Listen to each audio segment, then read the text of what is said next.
Kita sedang bergerak ke depan. Bangsa ini sedang bergerak secara simultan menuju hari-hari yang semakin banyak tantangannya. Termasuk dalam hal penegakan hukum. Ada banyak yang harus kita lakukan agar kemudian seluruh manusia Indonesia yang hati dan jiwanya mencintai negerinya tak pernah merasa salah posisi. Kami di podcast ini mengambil sikap untuk bersama dengan semangat itu. Hari ini saya mengundang seorang anak kecil, putri dari pengacara yang telah ditahan, kata yang tepatnya telah atau sedang ditahan ya. Tapi sudah ditahan sekarang, Alvin Lim, yang mengagetkan banyak orang karena keberaniannya untuk berbicara tanpa saringan apapun. Dampaknya adalah keluarganya menerima risiko penahanan itu. Yang masih usia kelas 1 SMA, perempuan, anak tunggal. Saya bersama teman-teman di sini akhirnya harus mengambil sikap untuk merawat hati dan pikiran anak ini, anak kecil ini, agar kemudian dia tidak berpikir terlalu jauh tentang negerinya. Salah satunya, apakah bangsanya mencintainya, memilikinya. Siapa tahu hanya dirinya yang mencintai bangsanya, tapi tidak sebaliknya. Pikiran-pikiran seperti ini banyak berpendar di antara kita sekarang, terutama dalam hal penegakan hukum. Saya sapa dulu anak kecil ini, anak hebat ini. Kate Victoria Lim. Itu namamu ya, Nak ya? Iya, nama aku. Usiamu sekarang berapa? 15. 15 tahun. Kamu paham gak tadi apa yang Om sampaikan tadi pada bagian pembukaan tadi? Agak paham. Agak paham kayaknya. ya? Ya. Om percaya kamu cerdas. Salah satu alasan Om mengundang kamu itu karena Om kaget dan terpesona dengan salah satu videomu yang beredar di media sosial. Kita saksikan. Saya Kate Victoria Lim. Sebagai putri Alvin Lim, di sini saya ingin meminta kepada Mahkamah Agung agar bisa lurus dan bersih dalam penegakan hukum. Terlepas dari menunggu putusan inkrah MA, tidak seharusnya pengadilan tinggi memerintahkan ayah saya untuk ditahan. Karena sebelumnya di pengadilan negeri, ayah saya sudah ditahan dan sudah lepas bebas demi hukum. Karena itu, saya berharap Mahkamah Agung bisa jeli memeriksa kasus ayah saya. Karena ayah saya adalah korban dari kriminalisasi oknum aparat. Saya berharap Mahkamah Agung bisa menjadi benteng terakhir bagi pencari keadilan. Bagaimana bisa ayah saya dituntut 6 tahun dan divonis 4 tahun 6 bulan. Sementara pelaku utamanya sendiri cuma 2 tahun setengah. Jaksa Pinangki saja hanya divonis 4 tahun, padahal dia sudah mengkorupsi miliaran. Kenapa sama hubungannya dengan papa saya? Papa saya dituduh merugikan cuma 6 juta perak. Papa saya kalau mau bayar 10 kali lipat dia juga udah bisa. Maka dari itu saya berharap Tuhan bisa memberikan hikmah kepada Mahkamah Agung untuk melihat di balik permainan oknum aparat di bawah. Apalagi dalam pemeriksaan perkara persidangan tidak ada satupun keterangan saksi yang menyatakan bahwa ayah saya itu turut ikut serta dalam menggunakan KTP palsu, sehingga sangat kental dugaan rekayasa oknum. Saya berharap keagungan dari Mahkamah Agung masih bisa diandalkan oleh masyarakat. Terima kasih. Om tidak tahu apakah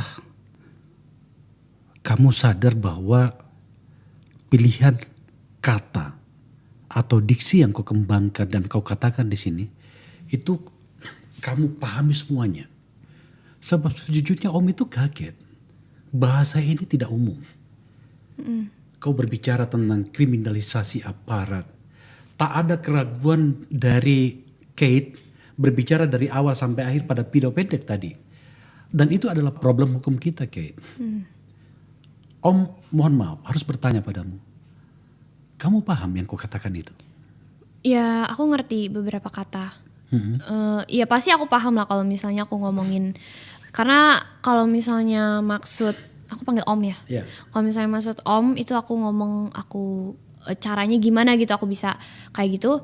Itu karena aku sering ngeliat video papa aku. Papa aku kan itu tuh bahasanya tuh bahasa papaku kayak gitu jujur. Aku sering Belak-belakan ya? aku sering nonton video papa aku. Jadi karena itu ya aku mau jadi seperti papa aku juga.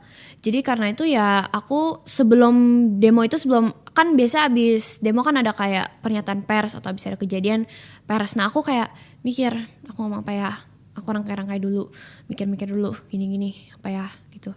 Ya udah gitu. Jadi kalau dibilang ngerti ya aku ngerti apa yang aku omongin dong harusnya. Ya aku ngerti dong. Iya. Om tidak meragukan itu. Tapi Om bertanya begini untuk meyakinkan diri Om sendiri bersama dengan penonton ini bahwa ada problem di dalam penegakan hukum kita. Bahkan seorang anak kecil, Om minta maaf ya menyebutmu anak kecil karena betul-betul badanmu kecil. Iya, Tapi nyalimu itu luar biasa, persis papamu ya. Itu apa yang kau katakan itu adalah problem kita hari ini. Maka kemudian Om mengundang kamu ke sini untuk berbicara tentang itu. Mungkin saja kita tidak akan terlalu banyak berbicara tentang kasus papamu seperti apa. Coba kita tampilkan sebagai pengantar kepada penonton sebenarnya apa masalahnya Pak Alvin Lim ini. Jadi Alvin Lim itu sebenarnya dinyatakan tidak terbukti secara sah dan meyakinkan bersalah melakukan tindak pidana sebagaimana dalam dakwaan ke-1 primer dan ke-1 subsidiar kan gitu ya.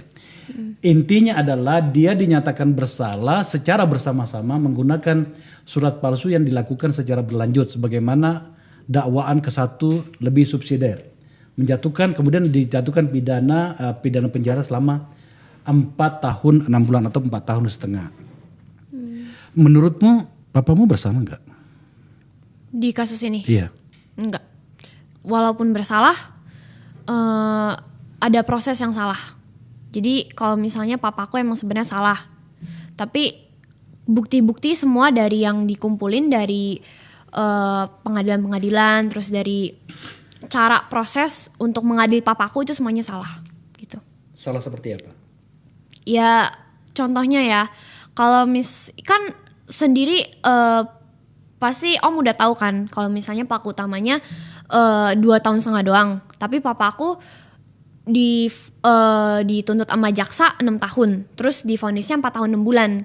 Itu satu itu nggak adil. Ya, artinya kenapa papamu yang bukan ikut pelaku utama hanya hanya secara bersama-sama ya, bahasa hukumnya seperti itu, divonis lebih berat dari pelakunya. Itu ya. Oke, yang lainnya apa lagi? Okay. Nah habis itu proses hukumnya kan salah kan kalau misalnya ngelaporin kan dari polisi ke kejaksaan, ke pengadilan tinggi, pengadilan negeri, terus pengadilan tinggi, ya, terus pengadilan tingkat pertama dan ke pengadilan tingkat 2 kira-kira gitu. Oke. Iya. Nah tapi kan waktu itu udah pernah ditahan di pengadilan negeri ya kan, terus abis itu udah bebas demi hukum, terus dari pengadilan tinggi ke Mahkamah Agung berkasnya tuntutan jaksa tidak dapat diterima, abis itu berkas dikembalikan ke kejaksaan. Terus waktu itu kan udah ditahan, seharusnya kan udah sampai KMA, tapi ini dibalikin lagi ke kejaksaan. Terus sekarang dinaikin lagi dari kejaksaan ke pengadilan negeri, terus di pengadilan negeri kan waktu itu papi aku udah jalin tahanan kan, jadi sekarang makanya nggak bisa lagi di pengadilan negeri, jadi mereka pakainya di pengadilan tinggi ditahan, kan jadi 2 putaran, padahal sebelumnya udah, terus sekarang ulang lagi kayak gitu. Itu kan seharusnya nggak boleh. Seharusnya dari MA kan harusnya backup nih, jangan kembalikan kalau ada novum bukti baru. Tapi sekarang malah turun lagi ke bawah. Dan itu menurutmu tidak fair dan tidak adil? Karena di acara hukumnya ya emang begitu. Iya, itu makanya Om tanya gitu ya. Di mana kau dapat semua pemahaman hukum ini? Kamu masih kelas 1 SMA loh, Kate. Iya. Aku tuh nggak langsung kayak tiba-tiba set gitu, aku nggak sepintar aku. Kadang kalau menurut aku papa aku tuh hebat banget karena bisa belajar otodidak sendiri, sementara aku tuh masih banyak apa-apa nggak ngerti. Kayak misalnya papa aku ngomong, kadang papa aku sering ngomong sama Tante Pio kan di mobil gitu kan, terus kayak ngomongin apa sih, kok aku nggak ngerti gitu. Terus kayak aku nanya ke papi, tapi terus papi jelasin kayak apa sih, terus gimana, so aku tanya ke tante Pio, maksudnya gimana, terus tante Pio jelasin perlahan-lahan. Jadi setiap kali kan kalau aku nggak sekolah ya, dulu pas aku masih kecil, pas aku masih kayak nggak peduli tentang sekolahan gitu-gitu, aku sering pergi-pergi sama papi aku. Kalau papi aku sih sebenarnya kadang-kadang setiap kali ngajak aku buat pergi ikut-ikut kayak gitu kan. Terus prosesnya gini. Sebenarnya waktu aku sering ikut-ikut papi, aku nggak begitu tanya ke papi. Kan kayak misalnya di pengadilan, aku bahkan nggak tahu ada pengadilan negeri sama pengadilan tinggi, itu aku nggak tahu. Tapi ngelihat kayak gitu, paham. Aku tanya dikit-dikit, sebenarnya dikit-dikit, tapi lama-lama jadi satu pengertian gitu loh. Jadi kayak tanya dikit-dikit doang, ngerti oh gitu. Terus lama-lama tanya ke ini lagi, kenapa ini bisa gini, kenapa ini bisa gini, tanya. Tapi aku tanya kebanyakan bukan ke papi. Aku tanya kebanyakan ke rekan sama tante Pio, karena kalau papi kan sibuk gitu. Jadi aku cuman tahu dari papi, tapi untuk nanya aku nggak ngerti sama apa-apa gitu, aku nanyanya ke rekan-rekan papi sama kadang klien ya. Kayak kalau misalnya papi aku lagi ngejelasin ke klien gini. Jadi beberapa yang aku nggak ngerti aku nanya. Tapi kalau aku masih nggak ngerti lagi, aku nanya biar jelas gitu. Jadi aku taunya dari, bukan kayak langsung aku minta pengajaran hukum ke papi kayak gimana, enggak. Tapi karena sering-sering ke papi, apalagi kasus sekarang, kemarin juga pengacaranya ngomong, aku pahamin, terus kayak ada dengar asas nebis in idem apa, terus aku cari ke Google gitu, gitu, oke, gitu. Kamu kan masih kelas 10, berarti kan belum belajar hukum kan di sana? PKN sih, tapi kayak lebih ke ya. Pendidikan kewarganegaraan, oke? Nah, kita akan masuk ke situ nantinya. Kita masih bicara tentang apa-apamu dulu. Soal hukumnya kami terbiasa di sini ya, Kate. Tidak mencoba untuk masuk terlalu jauh pada bagaimana proses-proses hukum yang sedang, apalagi sudah di pengadilan gitu ya, sudah di di dalam proses untuk itu. Tapi kami di sini mencoba beberapa kali pada banyak case itu berbicara tentang bagaimana proses pendegakannya. Dan hari itu kan sekarang ini kan Kate mau berbicara tentang itu. Menurutmu sebenarnya papamu itu gimana sih orangnya? Gini loh ya, Om itu nggak kenal papamu. Tapi jujur, Om itu kaget.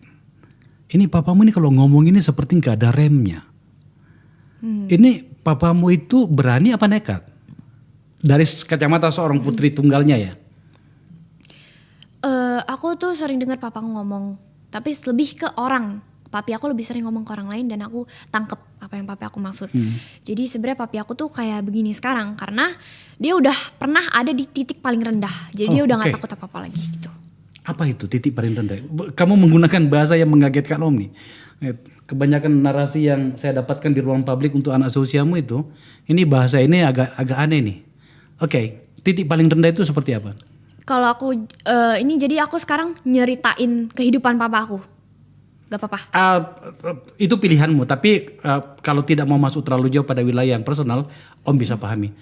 Dalam hal penegakan hukum saja, dalam profesinya sebagai seorang pengacara. Ya kan sebenarnya dari papi aku misalnya sekarang kayak gini karena dari pengalaman pribadi. Papa aku pernah dituduh gara-gara waktu itu papa aku gak ngerti hukum, bukan orang hukum. Papa aku dulu banker. Dia banker di Amerika. Dia waktu kecil itu ya waktu kecil gitulah ya, terus dia tinggal di asrama. Terus abis itu dia mikir, papa aku mikir nggak mau kuliah, mau kerja aja biar dapet duit. Tapi abis itu gara-gara kakek aku yang mana papanya dia nyuruh dia kuliah di luar negeri, ya udah gitu. Terus papa aku tuh dia juga udah pernah tinggal di homeless shelter di Amerika. Bener-bener nggak punya duit, jadi kayak udah ngalamin yang paling parah. Terus abis itu balik Indonesia punya aku apa sih namanya, ya aku lahir lah gitu. Terus habis itu papa aku gara-gara rebutan aku jadi dijerat kasus penculikan gara-gara waktu itu mama kan pakai osekaligis. Terus waktu itu ya papa aku dijerat kasus penculikan padahal kan aku anak kandungnya sendiri. Terus unsur pidananya juga nggak terpenuhi sama KUHP pasal penculikan yang seharusnya. Pasti Om udah tahu. Jadi aku nggak usah ini lagi. Terus jadi itu dia udah pernah 9 bulan di penjara. Kalau aku mikir-mikir tuh sama aja, dia 9 bulan di penjara tuh sama, tapi ya nggak jadi deh. Jadi dia 9 bulan di penjara ya, gara-gara itu dia merasa itu udah paling rendah gitu lah. Tapi jadi papaku tuh udah 3 kali di penjara. Jadi tuh kalau menurut papa aku tuh yang apa ya, di penjara tuh bukan masalah, asal demi negara ini maksudnya udah terbiasa gitu. Mungkin udah pernah, jadi kayak papa aku tuh cuman peduli, papa tuh nggak peduli sama orang-orang yang mau jahatin dia di sini. Dia cuman mau agar di sana di atas dia untuk apa ya, upah dia untuk di surga gitu. Jadi udah nggak, kalau dari ancaman papaku banyak, dan aku sering dengar papa bilang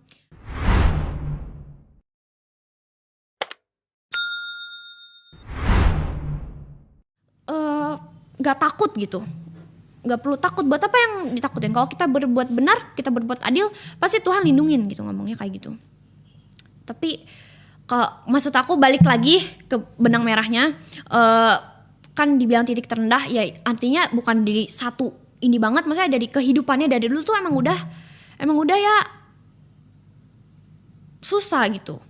Jadi papaku tuh, kalau hidup papaku tuh kayak roller coaster, bisa tinggi bisa turun, terus tinggi lagi turun lagi. Jadi dulu dari banker balik ke Indonesia di penjara, terus habis itu bikin kantor hukum udah mau naik di penjara, terus sekarang udah kor-kor di media udah ini naik lagi, hidupnya udah ini di penjara lagi. Jadi kayak roller coaster gitu. Jadi emang gak bisa ditebak hidupnya. Jadi udah ngalamin berbagai macam fase tahap kehidupan gitu. Bagaimana kamu menyesuaikan diri dengan gaya hidup papamu yang seperti itu? Iya, jadi karena gara-gara itu aku mau cerita dikit juga.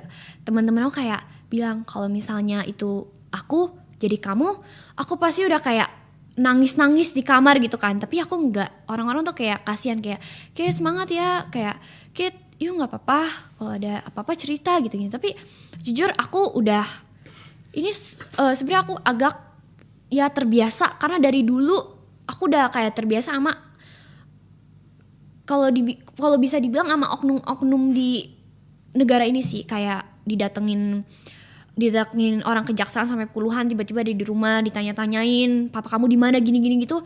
Jadi udah lama-lama udah kayak makin sering ya, jadi makin terbiasa. Kayak menurut aku itu sebenarnya itu nggak normal, tapi karena sering mengalami jadi aku merasa mungkin raga aku atau kayak psikis aku kayak ngerasa ya udah gitu, karena sering jadi ya lama-lama terbiasa gitu, kayak gitu.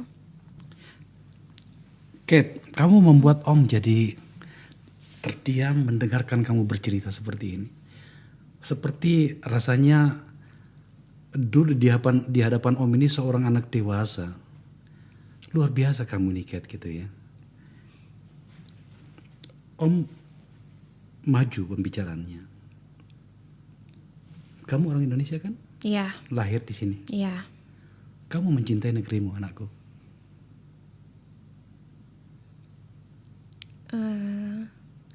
Kalau negeri sih iya, karena emang kalau istilah PKN beragam budaya, ras, agama, bineka tunggal ika gitu-gitu, cinta sih iya sama negeri. Tapi kalau kayak orang-orangnya yang jahat, kotor, oknum-oknumnya ya nggak begitu suka. Jadi ya aku sih cinta sama negeri ini, makanya aku mau berbuat sesuatu untuk negeri ini. Jadi ingin merubah negeri ini buat jadi lebih baik gitu. Apa yang akan kau lakukan? Juga. Hah? Apa yang akan kau lakukan? Ya sebenarnya papaku juga pernah bilang ke aku, kamu nanti kalau misalnya jadi pengacara di Indonesia, karena sistem negeri kita ini udah bobrok. Aku juga mau bisa berbakti buat negara ini, karena kalau aku lihat tuh ya emang banyak aku sering lihat papaku, jadi kalau orang nggak punya duit, mereka kalau nggak pintar kayak dulu papa aku nggak ngerti hukum bisa dijeblosin karena harus semuanya apa-apa serba duit. Ternyata kayak aku juga setelah dengar dari papa aku, ternyata orang kalau di penjara bisa pergi ke hotel, bisa ke mall. So kayak, hah beneran? Terus katanya iya papi dulu pernah begitu. Jadi dia dulu waktu itu pas di penjara, dia polisinya bilang kayak, udah kamu kasih kita duit, nanti kita antar kamu ke hotel ini, nanti kamu ini sehari ini terus balik lagi gitu, kayak gitu. Jadi aku kayak kaget karena aku lihat itu di film-film doang. Jadi Tadi pertanyaannya apa? Itu tadi. Iya, jadi kalau misalnya terusin. aku mau, iya jadi kalau aku, iya aku cinta negara ini atau enggak? Iya cinta, justru karena aku cinta, aku mau sebenarnya bukan sama negaranya tapi sama orang-orangnya sih, orang-orang yang di Indonesia ya. Negara ini kan ada rakyat, jadi ya termasuk sih, tapi lebih ke orang-orangnya kayak aku mikir kalau orang nggak punya duit, nggak pinter, terus mereka gimana bisa bertahan di negara ini kalau mereka punya masalah hukum gini-gini gitu, nanti di apa-apa dimintain duit gitu. Jadi ya aku kayak mikir aku juga mau jadi orang yang nggak mau buat mereka doang, aku juga mau menjadi orang yang sukses dan ya baik. Seberapa marah kamu papamu diperlakukan seperti ini oleh oknum-oknum aparat menurutmu? Karena kan kamu menuding bahwa papamu diperlakukan tidak adil atas nama hukum oleh beberapa oknum aparat. Kita gunakan kata oknum aparat. Karena ada banyak oknum yang baik. Iya. Bukan oknum, ada banyak orang penegak hukum yang baik. Nanti Om cerita tentang itu. Tapi Om mau tanya, seberapa marah kamu dengan situasi ini? Kalau dibilang kesel, ya kesel karena kayak ini kalau orang ngerti hukum ini kan aku yakin kejaksaan, polisi, jaksa, hakim semuanya pasti ngerti dong acara hukum gini-gini. Yang mana boleh, mana harusnya nggak boleh, harusnya mereka ngerti. Tapi mereka kayak pura-pura bodoh dan ngikutin prosesnya aja. Jadi tuh kayak mereka tuh apa ya? Ya kesel sih karena udah jelas-jelas keadilan itu nggak ditegakkan, tapi merekanya kayak seolah-olah itu biasa aja gitu loh. Padahal udah jelas-jelas salah, tapi mereka kayak masih ngotot gitu loh. Gimana maksudnya? Mereka udah tahu itu salah, tapi tetap ngotot kalau yang mereka lakuin itu tuh bener. Tapi kalau akunya sendiri, aku dari ya udah jadi roller coaster dari miskin biasa aja kayak miskin lagi, biasa aja kayak miskin lagi gitu-gitu semua. Jadi aku udah agak terbiasa, tapi kalau kesel ya aku kesel. Waktu dulu aku nggak begitu ngerti dengan keadaan waktu kecil, jadi agak gimana sih, kayak ya udah gitu, kayak ya udah. Terus tapi aku masih mau kayak cari tahu. Aku mulai penasaran. Sebenarnya aku paling penasaran tuh waktu kecil. Tapi lama-lama waktu kecil tuh aku penasaran orangnya, suka nanya-nanya. Tapi kalau sekarang bukan ke penasaran, tapi lebih ke aku merasa kalau di tahap sekarang ini aku nggak ngerti sesuatu, gimana tahap berikutnya aku bisa mengerti sesuatu. Jadi aku mau mengerti sesuatu pada tahap ini biar tahap berikutnya aku bisa ngerti juga gitu. Aku mikirnya kayak gitu. Jadi aku kalau kesel ya kesel, tapi karena emang hukum kayak gini ya makanya aku sekarang lagi berusaha berjuang biar bisa dapat keadilan gitu. Seberapa dekat kamu dengan papamu? Kalau deket itu aku dari kecil sampai gede, yang gedein aku papaku sendiri. Jadi kalau deket bisa dibilang deket banget. Kadang aku bisa mungkin ya aku bisa ngerasa apa gitu. Karena misalnya waktu itu papi aku pernah sakit. Terus tiba-tiba beberapa hari, pada waktu itu papaku lagi di luar negeri. Terus aku tiba-tiba sakit. Ternyata papi aku juga lagi sakit. Misalnya kayak yang nggak tahu itu kenapa, tapi ada kontak batin. Kalau ya mungkin ya ada kontak batin maksud aku gitu. Mungkin kalau deket banget, tapi kalau kedekatan aku lebih sering sama papaku waktu aku kecil.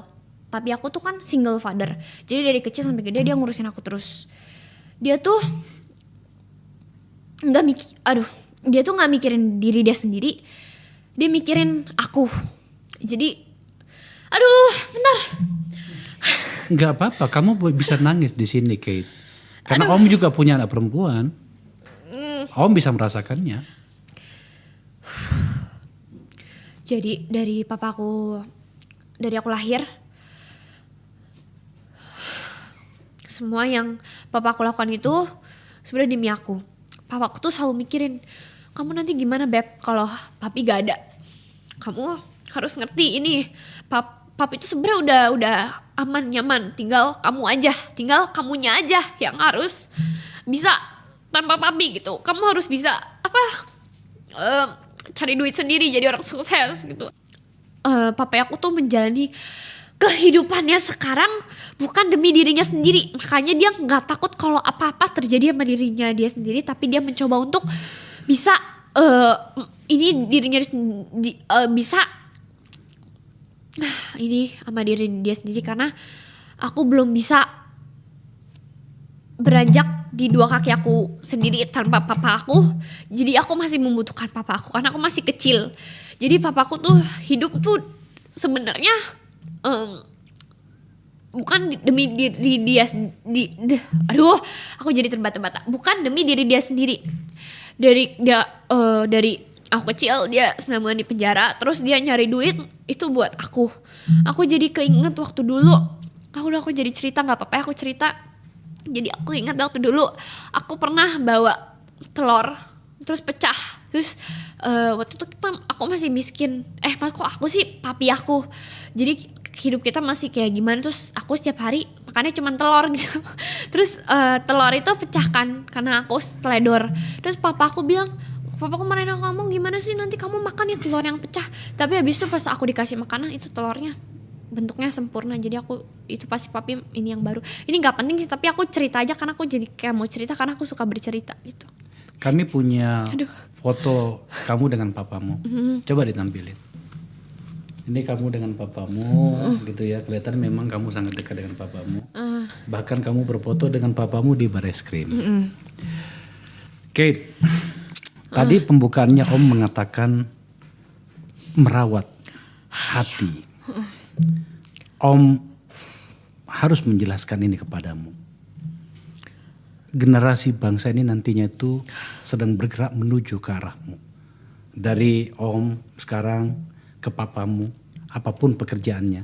Karena kan Om lebih tua dari papamu. Setelah itu papamu ke kalian, termasuk anak-anaknya Om.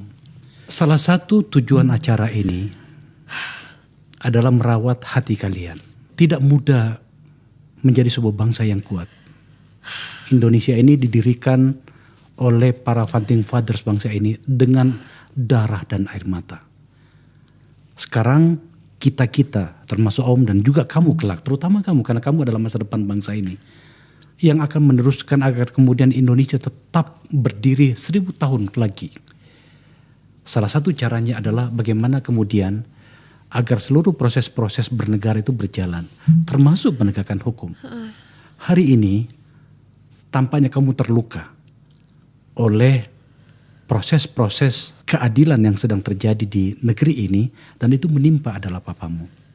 Anakku, Kate, Om mau mengatakan begini. Kamu harus tetap kuat. Dan kelihatannya kamu kuat. Air matamu hari ini adalah air mata yang Om lihat ingin mengatakan bahwa enggak, saya baik-baik saja dan saya akan bersama dengan Indonesiaku untuk menjadi lebih baik lagi nantinya. Ada kekecewaan di dalamnya, ada air mata di dalamnya. Perlu kau dengarkan cerita ini anakku. Jadi nantinya bagaimana kemudian kamu berjalan bersama dengan anak-anak yang lain untuk mengatakan kepadamu bahwa oke, ada banyak luka yang saya jalani termasuk kepada diriku di dalam proses berbangsa. Tetapi hati pikiran dari diriku kepada negeriku bernama Indonesia tidak akan pernah luntur. Kamu harus pikirkan itu dan terus tanamkan dalam dirimu. Kau boleh marah kepada beberapa orang yang menurutmu melukai rasa keadilanmu. Karena itu mengenai papamu sendiri, orang yang kau cintai. Tapi Om ingin mengatakan bahwa mungkin saja barangkali proses ini harus kita lalui untuk menjadi bangsa yang kuat. Agar kelak ketika kamu dan generasimu mengendalikan negeri ini, apapun nanti pekerjaanmu, mungkin jadi pengacara, mungkin menjadi presenter, mungkin menjadi seorang guru, menjadi seorang banker, negeri ini jauh lebih baik. Om berharap seperti itu ya, Kate ya. Nah untuk itu kita masuk pada bagian-bagian akhir diskusi kita. Om mau bertanya, apa yang sedang kau rencanakan baik untuk dirimu maupun untuk papamu yang sedang ditahan? Yang aku rencanain buat diri aku sama papaku. Kalau buat diri aku sendiri, aku mau belajar banyak. Tapi bukan di sekolah. Maksudnya kayak kalau di sekolah itu cuma biar dapat nilai bagus. Dan aku bakal belajar buat dapat nilai bagus. Tapi buat pengetahuannya cuma kayak ya begini, lebih kayak buat nilai bagusnya lebih banyak. Tapi aku mau belajar lebih sama papa aku. Cuman papaku sibuk buat negara gitu. Sebenarnya kalau aku bilang papaku tuh pinter banget karena semua yang dia pelajarin tuh otodidak. Jadi dari banker, saham, dia tahu teknik-tekniknya. Dia ditempatkan di mana aja, dia bisa dapetin duit gitu loh. Aku mau jadi kayak papaku. Di tempat ini manapun aku bisa sukses, aku mau gitu. Untuk diri aku sendiri ya. Tapi aku mau sukses dengan cara untuk orang lain juga. Jadi nggak cuma buat aku, buat orang lain juga.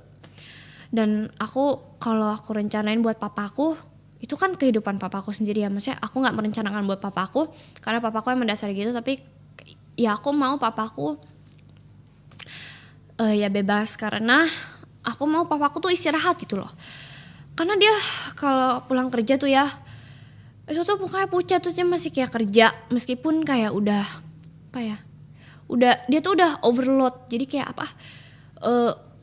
dia masih mau berjuang buat negara, buat kliennya, buat ini. Padahal sebenarnya kalau bisa dibilang dia tuh sebenarnya harusnya udah istirahat aja gitu loh. Maksudnya kayak aku sebenarnya pengen papaku ya pensiun aja lah gitu. Ya nikmatin hidup lah. Dia banyak pencapaian dan hasil kerja tapi nggak dinikmatin. Jadi kayak dia kerja terus. Dan hasil dari kerjaan dia bukan buat diri dia sendiri tapi buat aku sama Tante Pio gitu. Buat keluarganya, bukan buat dia. Makanya aku nangis. Oke. Gitu. Lagi gak? Cukup ya. Cukup. Om merasa sudah menangkap apa yang Kate ingin sampaikan. Kamu kuat sekali anakku. Satu pesan Om sekali lagi sebelum kita tutup. Belajar lebih keras. Sisipkan niat baikmu untuk Republik ini. Sebab negeri ini mencintaimu. Bahwa kemudian ada beberapa orang yang mungkin melanggar rasa keadilanmu. Itu adalah oknum. Biarkan sejarah yang akan mencatatnya nantinya. Bahwa kau berada pada jalan yang benar demi Indonesiamu. Om ingin ada merah putih di dalam hatimu. Marah boleh. Tetapi negeri ini tidak akan pernah menyampirkan. Oke? Dengarkan nasihat Om ya. Nasihat yang Om juga berikan kepada orang-orang lain termasuk anaknya Om sendiri. Ya. Kate, kita tidak terlalu banyak membahas soal kasus bapamu, tapi Om pengen melihat dari sudut pandang seorang anak di mana orang tuanya sedang menghadapi cobaan hukum seperti ini. Kamu sangat cerdas. Kamu kuat. Kamu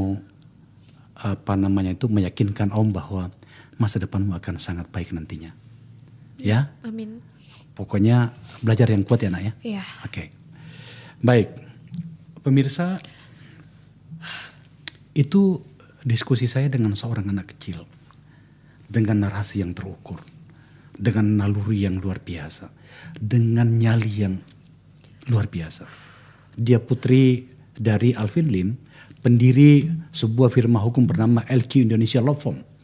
Sebuah firma yang mengagetkan banyak orang akhir-akhir ini dengan keberaniannya yang luar biasa.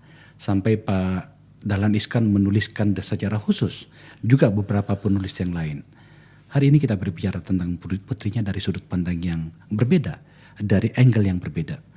Satu tujuan saya di sini adalah merawat hatinya, bahwa negeri ini harus ada di dalam hatinya, merah putih di dadanya, dan mengambil peran-peran besar di masa depan. Peran ini harus kami lakukan dengan melihat banyaknya peristiwa-peristiwa yang melanggar hukum. Harus saya katakan melanggar rasa keadilan kita. Ada banyak, setiap hari kita lihat. Ini adalah jawaban kita. Dan saya berharap anak-anak muda ini, anak-anak kecil ini sekarang yang akan mengambil peran-peran besar tidak justru meneruskan kesalahan itu. Saya harus menginfluence optimisme. Saya harus meyakinkan dia bahwa dia harus berpikir positif tentang bangsanya. Sesakit apapun proses yang sedang dijalaninya sekarang. Sekali lagi Kate, terima kasih ya. Belajar yang baik. Demikian diskusi saya dengan putri dari Alvin Lim, Kate Victoria Lim. Sejujurnya saya agak kesulitan dengan diskusi ini. Saya harus menahan rasa apapun namanya. Saya seorang orang tua. Saya juga memiliki anak seperti dia. Tapi inilah, narasi seperti ini harus kita kembangkan terus dengan logika-logika yang terukur. Terima kasih telah menyaksikan acara ini.